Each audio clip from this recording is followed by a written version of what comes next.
નમસ્કાર વિદ્યાર્થી મિત્રો, જય સ્વામિનારાયણ. હું રોહિત પટેલ ધોરણ 9ની મારી સંસ્થાની ડિજિટલ એજ્યુકેશન ચેનલમાં આપ સૌ વિદ્યાર્થી મિત્રોનું હાર્દિક સ્વાગત છે. તો આજના પહેલા તાસનો બીજો વિડીયો. તો પહેલા વિડીયોમાં આપણે વનસ્પતિ પેશીના વર્ગીકરણની રૂપરેખાનો અભ્યાસ કર્યો અને એમાં આપણે મુખ્ય બે પ્રકારો જોયા, વર્ધનશીલ પેશી અને સ્થાયી પેશી. તો એમાં વનસ્પતિ પેશીનો પહેલો પ્રકાર જોઈએ છીએ. કોષ વિભાજન ક્ષમતાને આધારે પહેલો પ્રકાર કયો થશે? વર્ધનશીલ પેશી. તો આ વર્ધનશીલ પેશી એટલે શું, એની વ્યાખ્યા આપી છે અને વર્ધનશીલ પેશીના લક્ષણોની પણ આપણે ચર્ચા કરવાની છે. અને આ વર્ધનશીલ પેશીનું બીજું નામ શું છે? વર્ધમાન પેશી અથવા વિભાજનશીલ પેશી પણ કહી શકાય. તો જોઈએ વર્ધનશીલ પેશી એટલે શું. એક્ઝામ માટે આઈએમપી, જે પેશીના કોષો કોષ વિભાજનની ક્રિયા દ્વારા સતત નવા કોષોનું નિર્માણ કરતા હોય એ પેશીને વર્ધનશીલ પેશી કહે છે. ફરીથી, જે પેશીના કોષો કોષ વિભાજનની ક્રિયા દ્વારા નવા કોષોનું નિર્માણ કરતા હોય એ પેશીને વર્ધનશીલ પેશી કહે છે. એમાં બીજો મુદ્દો, વનસ્પતિમાં વૃદ્ધિ કેટલાક નિશ્ચિત વિસ્તારો કે પ્રદેશોમાં જ થાય છે. વિદ્યાર્થી મિત્રો, વનસ્પતિના અમુક પ્રદેશોમાં, અમુક વિસ્તારોમાં જ વનસ્પતિની વૃદ્ધિ થતી હોય છે, બરાબર. અને આવી પેશીને આપણે શું કહીએ છીએ? આ વિસ્તારોવાળી પેશીને આપણે શું કહીએ છીએ? વર્ધનશીલ પેશી. આવા વૃદ્ધિ ધરાવતા ચોક્કસ પ્રદેશોની અંદર વર્ધનશીલ પેશી જોવા મળે છે, જે વનસ્પતિની વૃદ્ધિ માટે ખૂબ જ અગત્યની કહી શકાય. હવે મોસ્ટ આઈએમપી પ્રશ્ન 2 માર્કમાં પૂછી શકાય કે વર્ધનશીલ પેશીના લક્ષણો જણાવો.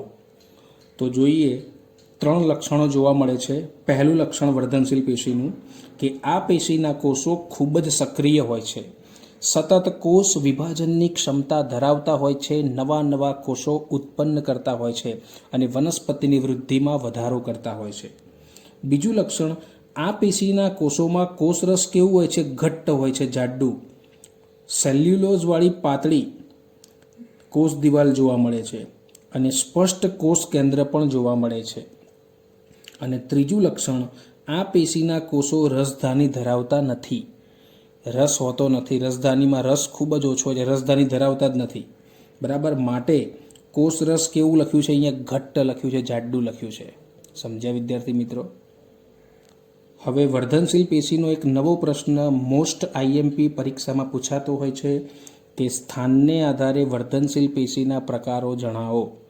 તો સ્થાનને આધારે વર્ધનશીલ પેશીના 3 પ્રકારો જોવા મળે છે, બરાબર. મુખ્ય 3 પ્રકારો પડે છે. એક અગ્રસ્ત વર્ધનશીલ પેશી, બીજું આંતરવિષ્ટ વર્ધનશીલ પેશી અને ત્રીજો પ્રકાર પાર્શ્વીય વર્ધનશીલ પેશી. તો આ 3 પ્રકારોના સ્થાન અને કાર્યો વિશે આપણે અભ્યાસ કરીએ.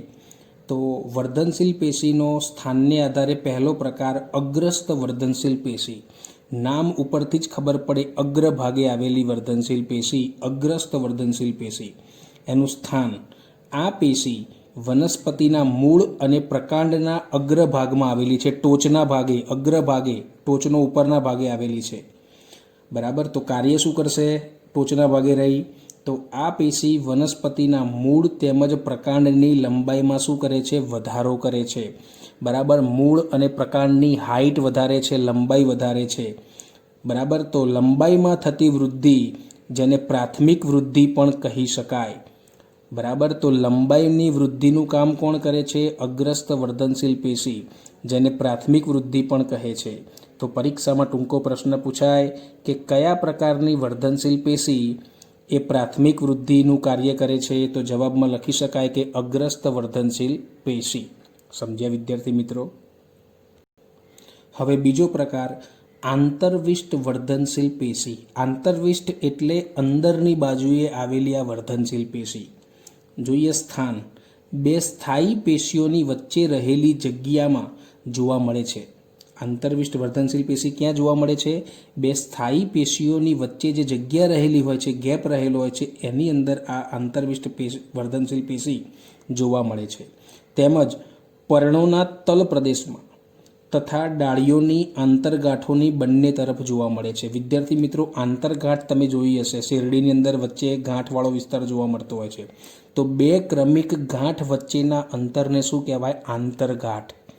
બે ક્રમિક ગાંઠ વચ્ચેનું અંતર, જેને આપણે આંતરગાંઠ કહીએ છીએ, આ આંતરગાંઠોની બંને તરફ આ આંતરવિષ્ટ વર્ધનશીલ પેશી જોવા મળે છે.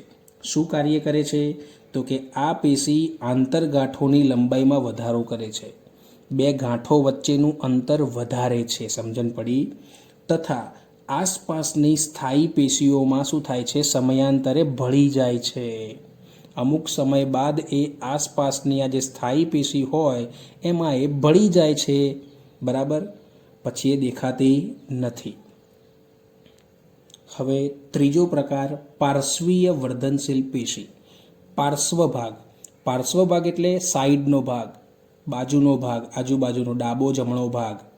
બરાબર? તો ઇંગ્લિશમાં કહેવાય લેટરલ, પાર્શ્વ ભાગ. સ્થાન, આ પેશી પ્રકાંડના પરિઘ વિસ્તારમાં જોવા મળે. પરિઘ એટલે ફરતે કિનારીવાળો ભાગ, ચારે તરફનો, બોર્ડરવાળો ભાગ, બહારનો ભાગ, ચારે તરફનો.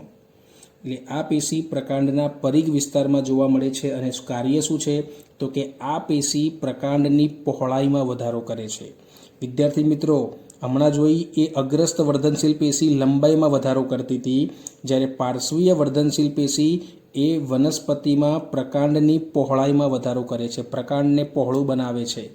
તો પહોળાઈમાં થતી વૃદ્ધિને આપણે દ્વિતીયક વૃદ્ધિ કહીએ છીએ.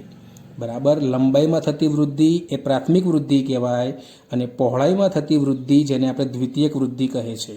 તો અગ્રસ્ત વર્ધનશીલ પેશી એ પ્રાથમિક વૃદ્ધિનું કાર્ય કરે છે, જ્યારે પાર્શ્વીય વર્ધનશીલ પેશી એ દ્વિતીયક વૃદ્ધિનું કામ કરે છે, પહોળાઈમાં વધારો કરે છે. તો અહીંયા સ્થાનને આધારે વર્ધનશીલ પેશીના 3 પ્રકારો વિશે આપણે સંપૂર્ણ ચર્ચા પૂર્ણ કરી. સમજ્યા વિદ્યાર્થી મિત્રો? હવે આગળ બીજો નવો ટોપિક, વનસ્પતિ પેશીનો બીજો પ્રકાર, જેને આપણે સ્થાયી પેશી કહીએ છીએ. વર્ધનશીલ પેશી પહેલો પ્રકાર પતી ગયો આખો. બીજો પ્રકાર સ્થાયી પેશી, કોષ વિભાજન ક્ષમતાને આધારે. બરાબર? તો જોઈએ, પહેલાં વર્ગીકરણ જોઈ લઈએ. સ્થાયી પેશીમાં 2 ભાગ પાડ્યા છે, સરળ સ્થાયી પેશી અને જટિલ સ્થાયી પેશી. હવે આપણે વાત કરી ચૂક્યા છીએ આગળ કે સરળ સ્થાયી પેશીની અંદર 3 ભાગ પડે છે. મૃદુતક પેશી જે કોમળ હોય, બરાબર, જેમાં સ્થૂલન થતું નથી. બીજો પ્રકાર સ્થૂલ કોણક પેશી, જેને જીવંત યાંત્રિક પેશી કહેવાય, એ મધ્યમ પ્રકારની છે, થોડી વધારે મજબૂત હોય. અને સૌથી વધારે મજબૂત કઈ છે? દ્રઢોતક પેશી, જેને મૃત યાંત્રિક પેશી કહે છે, જે ખૂબ જ કઠણ હોય છે. તો આ 3 પેશીઓમાં એક જ ટાઈપના, એક જ પ્રકારના કોષો જોવા મળે છે. ગોળાકાર અથવા અંડાકાર અથવા લંબ ગોળાકાર અથવા ઘનાકાર. બરાબર? એક જ પ્રકારના કોષો જોવા મળે. બધા ગોળ હોય તો બધા ગોળાકાર જ કોષો જોવા મળે, એ રીતે. બરાબર? તો આ 3 પેશીને આપણે સરળ સ્થાયી પેશી કહીશું. હવે જટિલ સ્થાયી પેશીની વાત કરીએ છીએ તો એક કરતાં વધારે અલગ અલગ ટાઈપના કોષો ભેગા મળી અને જટિલ સ્થાયી પેશીનું નિર્માણ કરે છે. મેં તમને વાત કરી હતી કે જલવાહક પેશીમાં 4 પ્રકારના કોષો ભેગા મળી નિર્માણ થાય, અને અન્નવાહક પેશીમાં 5 પ્રકારના અલગ અલગ ટાઈપના કોષો ભેગા મળી અને અન્નવાહક પેશીનું નિર્માણ થાય છે. તો આ જલવાહક પેશીનું કાર્ય શું છે? પાણીનું વહન, પાણી અને દ્રાવ્ય ક્ષારોનું વહન કરવાનું કામ છે વનસ્પતિની અંદર. જ્યારે અન્નવાહક પેશીનું કાર્ય શું છે? ખોરાકનું વહન કરવાનું છે. બરાબર? આ ટૂંકમાં આપણે ચર્ચા પૂર્ણ કરી. સ્થાયી પેશીનું વર્ગીકરણની આપણે વાત કરી. બરાબર? હવે સ્થાયી પેશી અને વિભેદીકરણની આપણે વાત કરીએ. તો સ્થાયી પેશીની વ્યાખ્યા જોઈએ આપણે. વર્ધનશીલ પેશી કોષો વિભાજન દ્વારા નવા કોષો ઉત્પન્ન કરે છે, જે વિભેદીકરણની ક્રિયા દ્વારા ચોક્કસ પેશીઓની રચના કરે છે. આ શબ્દ ખાસ આવવો જોઈએ. વિભેદીકરણની ક્રિયા દ્વારા ચોક્કસ પેશીઓની રચના કરે છે, ત્યારે આપણે એને શું કહીએ છીએ? સ્થાયી પેશી કહીએ છીએ. એટલે સ્થાયી પેશીના કોષો વર્ધનશીલ પેશીના કોષોમાંથી જ વિભેદીકરણની ક્રિયા દ્વારા બરાબર બને છે અને ચોક્કસ પેશીની રચના કરે છે, જેને આપણે શું કહીએ છીએ? સ્થાયી પેશી. આ વિભેદિત થયેલા કોષો હવે કોષ વિભાજનની ક્ષમતા ધરાવતા નથી, અને કોષ વિભાજનની ક્ષમતા ના ધરાવે ત્યારે આપણે એને શું કહીએ છીએ? સ્થાયી પેશી કહીએ છીએ. શું કહીએ છીએ? સ્થાયી પેશી.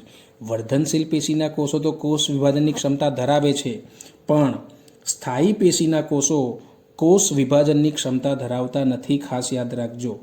હવે વ્યાખ્યા જોઈએ કે વિભેદીકરણ એટલે શું. વિશિષ્ટ કાર્યો કરવા માટે સ્થાયી સ્વરૂપના આકાર પ્રાપ્ત કરવાની ક્રિયા, આ એક પ્રકારનું અનુકૂલન કહી શકાય. વિશિષ્ટ કાર્યો કરવા માટે સ્થાયી સ્વરૂપના આકાર પ્રાપ્ત કરવાની આ ક્રિયાને આપણે શું કહીએ છીએ? વિભેદીકરણ, ચેન્જ લાવવાની ક્રિયા. બરાબર. હવે આ પેશીને મુખ્ય બે પ્રકારમાં વહેંચવામાં આવે છે. એક સરળ સ્થાયી પેશી, જેના 3 પ્રકાર પડે છે, અને બીજું જટિલ સ્થાયી પેશી, જેના 2 પ્રકાર પડે છે, જેની આપણે ચર્ચા હાલ કરી. તો જોઈએ પહેલો પ્રકાર, સરળ સ્થાયી પેશી. એક જ ટાઈપના કોષો, એક જ પ્રકારના કોષો ભેગા મળી અને સરળ સ્થાયી પેશીનું નિર્માણ કરે છે.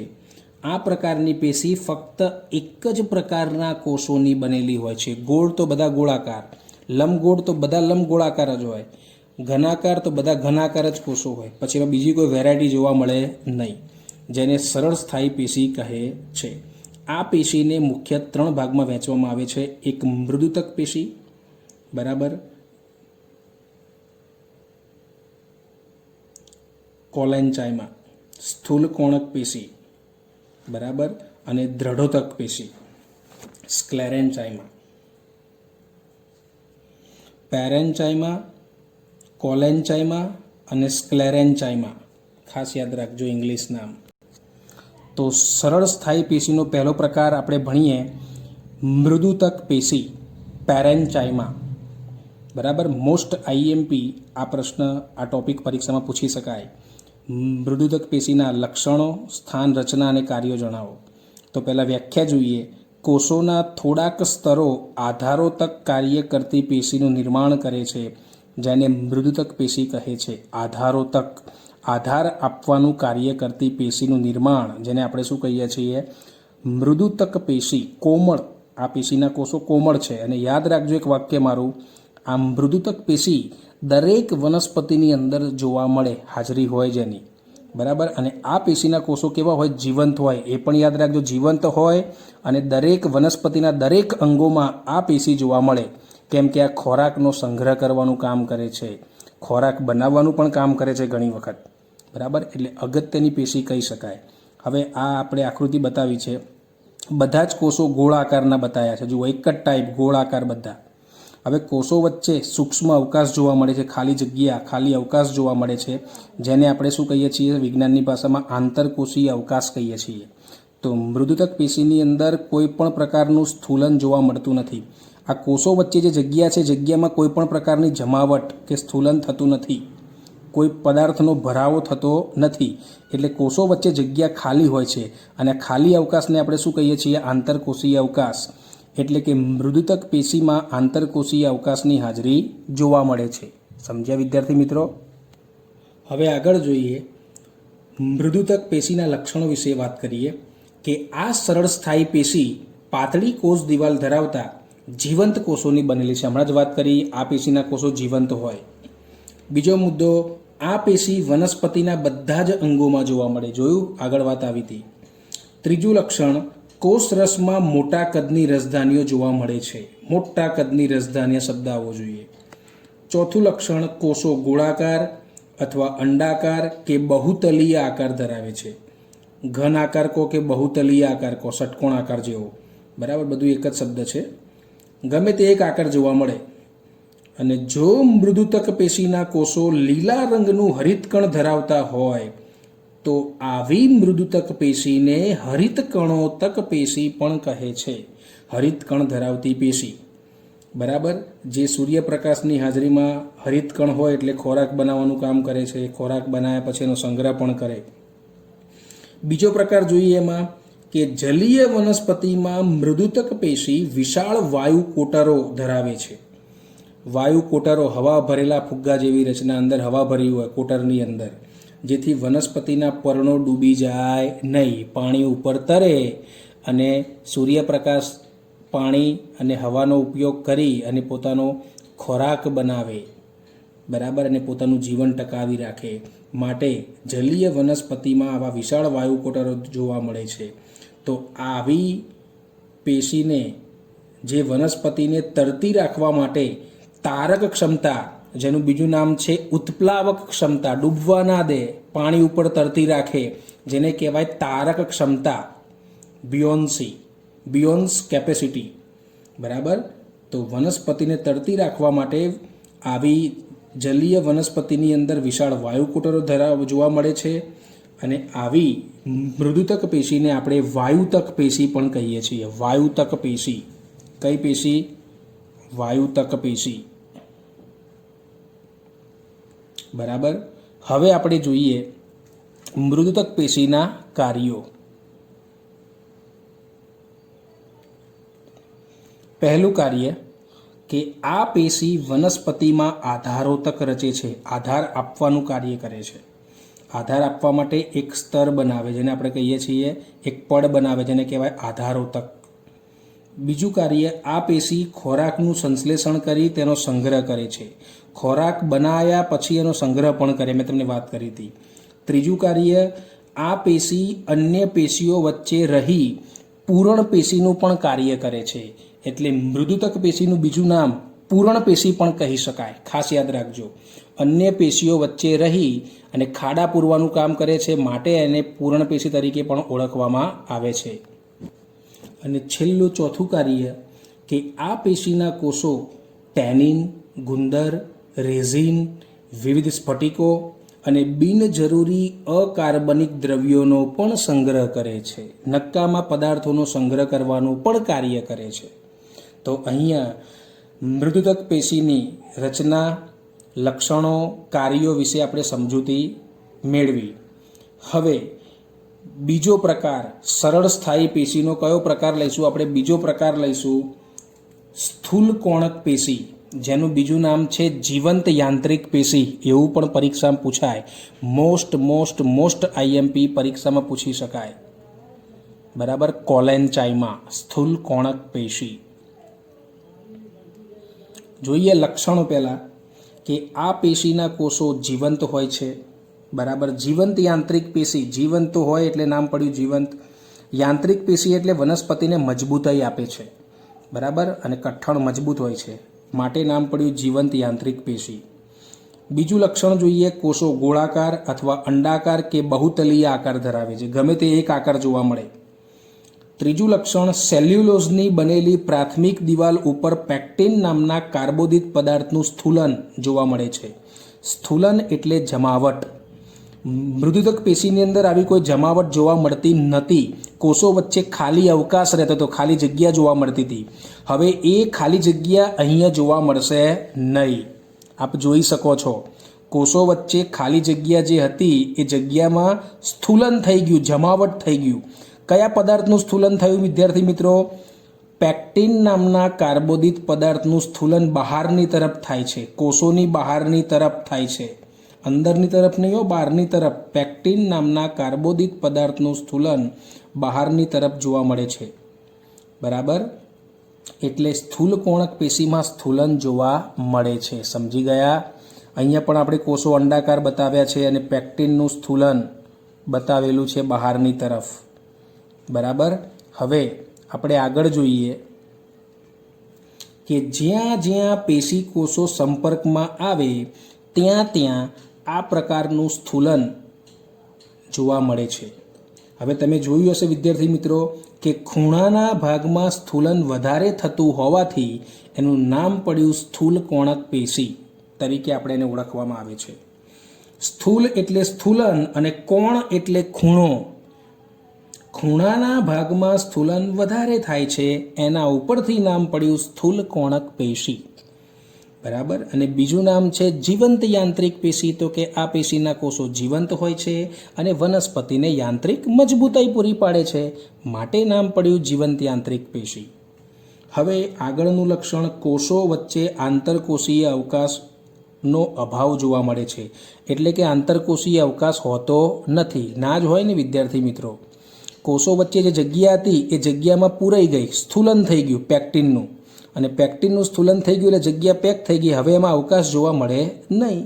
આ સ્થૂલનવાળી પેશી છે. યાદ રાખવાનું કે જેમાં સ્થૂલન થયેલું હોય ને એમાં અવકાશ જોવા મળે નહીં. આટલું ખાસ યાદ રાખવાનું. બરાબર. આગળ છેલ્લું લક્ષણ જોઈએ છીએ, જે કાર્ય કહેવાય. આ પેશી અધિસ્તરની નીચે ગોઠવાયેલી હોવાથી અધઃ સ્તરનું નિર્માણ કરે છે. અધિસ્તરની નીચે ગોઠવાયેલી છે. નિર્માણ કોનું કરે છે? અધઃ સ્તરનું. સૌથી બહારનું સ્તર છે અધિસ્તર.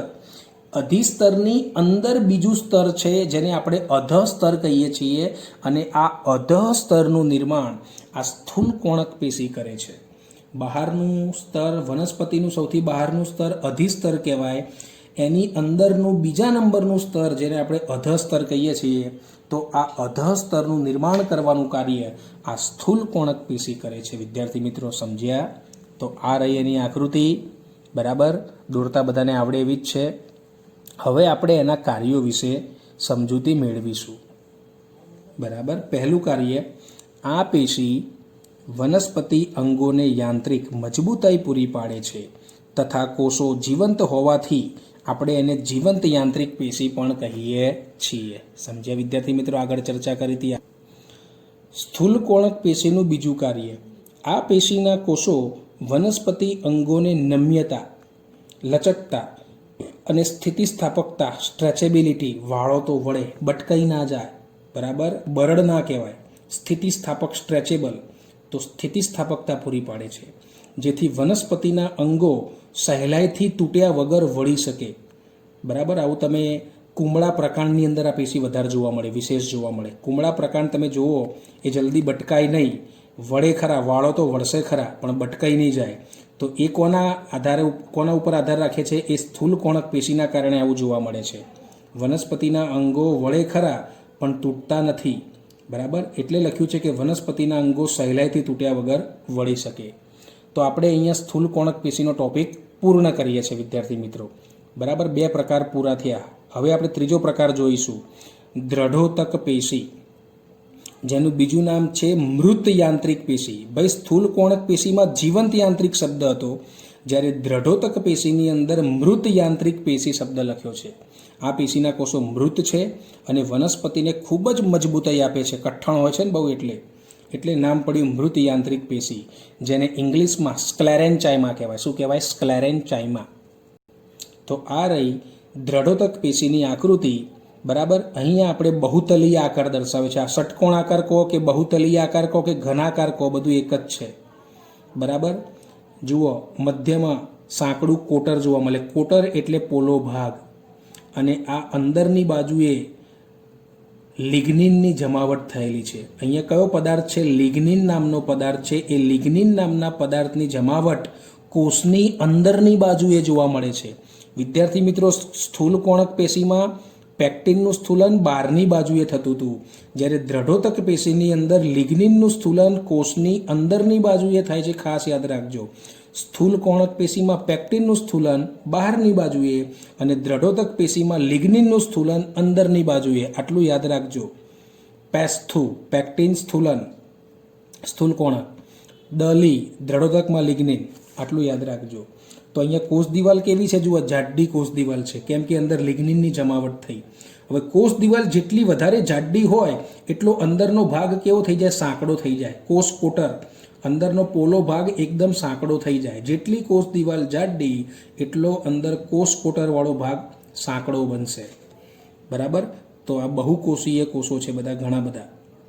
બરાબર, અને કોષ કોટર એકદમ સાંકડું થઈ ગયું. જેટલું સ્થૂલન વધારે થાય એટલું કોષ કોટર સાંકડું બનશે.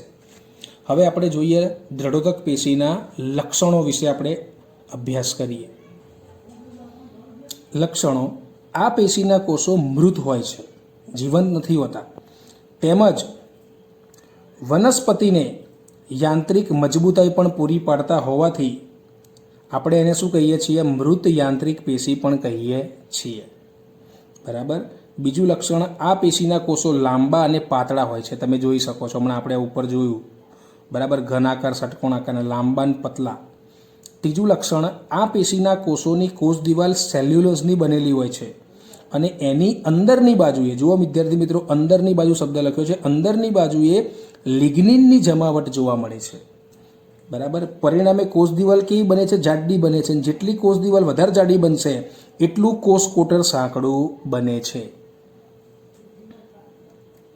કોષો વચ્ચે આંતરકોષીય અવકાશ જોવા મળતો નથી. મેં તમને વાત કરી હતી કે જ્યાં સ્થૂલન હોય, જ્યાં સ્થૂલન જોવા મળતું હોય ત્યાં કોષો વચ્ચે જગ્યા કે આંતરકોષીય અવકાશ હોતો નથી, ખાસ યાદ રાખજો.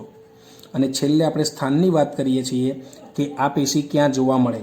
આ પેશી પ્રકાંડમાં વાહી પુલની નજીક તથા પર્ણોની શિરાઓમાં, શિરા એટલે નસ, પાંદડામાં જે નસો હોય શિરા, એ પર્ણની શિરાઓમાં તેમજ બીજ અને ફળોના કઠણ છાલમાં પણ હાજર હોય છે. બરાબર, જેમ કે ચીકુની અંદર કાળા બીજ હોય છે, બીઓ, એની આજુબાજુ નાના નાના પથ્થર જેવા કણ હોય છે. બરાબર, જેને આપણે શું કહીએ છીએ, એક પ્રકારની દ્રઢોદક પેશી જ કહીએ છીએ. તો બીજ અને ફળોની કઠણ છાલમાં હાજર હોય છે. બરાબર, આ સ્થાનની વાત આપણે પૂર્ણ કરી.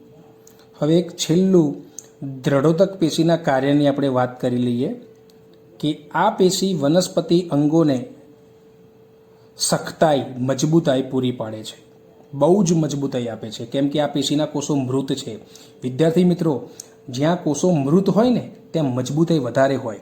જીવંત કોષોમાં મજબૂતાઈ થોડી ઓછી હોય, એના કરતાં મૃત કોષોની અંદર મજબૂતાઈ, સખ્તાઈ વધારે હોય. ખાસ યાદ રાખવાનું.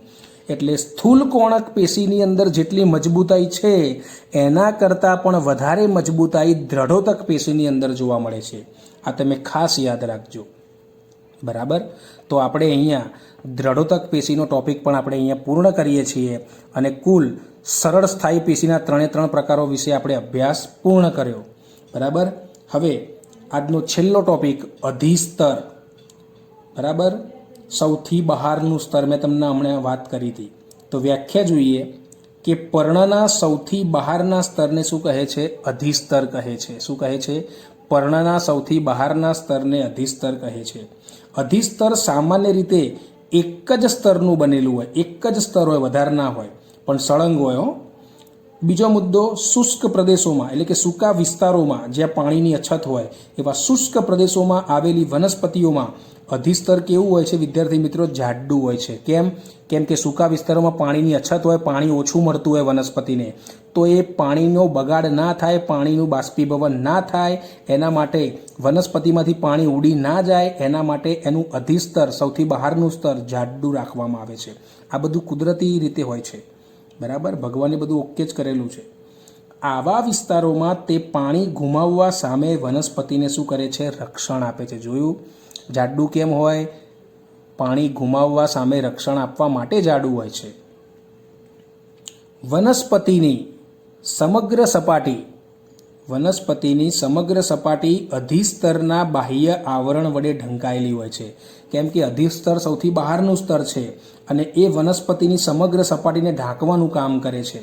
બરાબર, બાહ્ય આવરણનું કામ ઢાંકવાનું હોય. આગળ બીજી વાત કરીએ, તે વનસ્પતિના બધા જ ભાગોને શું કરે છે? રક્ષણ આપે છે. સૌથી બહારનું સ્તર છે એટલે બધા ભાગોનું રક્ષણ કરવાનું જ છે. અને આગળ વનસ્પતિના હવાઈ ભાગ. હવે હવાઈ ભાગ એટલે પ્રકાંડ આવે, પર્ણ આવે, આ બધા વનસ્પતિના હવાઈ ભાગ કહેવાય. ફૂલ. તો વનસ્પતિના હવાઈ ભાગ, કયો હવાઈ ભાગ? પર્ણ. એ પર્ણના અધિસ્તરીય કોષો જળ પ્રતિરોધક મીણના સ્ત્રાવથી એક સ્તર બનાવે છે. જળ પ્રતિરોધક એટલે કે પાણી સામે રક્ષણ આપતો મીણના જેવો સ્ત્રાવનું એક સ્તર બનાવે છે. બરાબર, તો અહીંયા આપણે અધિસ્તરની લક્ષણોની વ્યાખ્યાની વાત કરી. હવે આપણે અધિસ્તરના કાર્યો જોઈએ. 2 કાર્યો છે.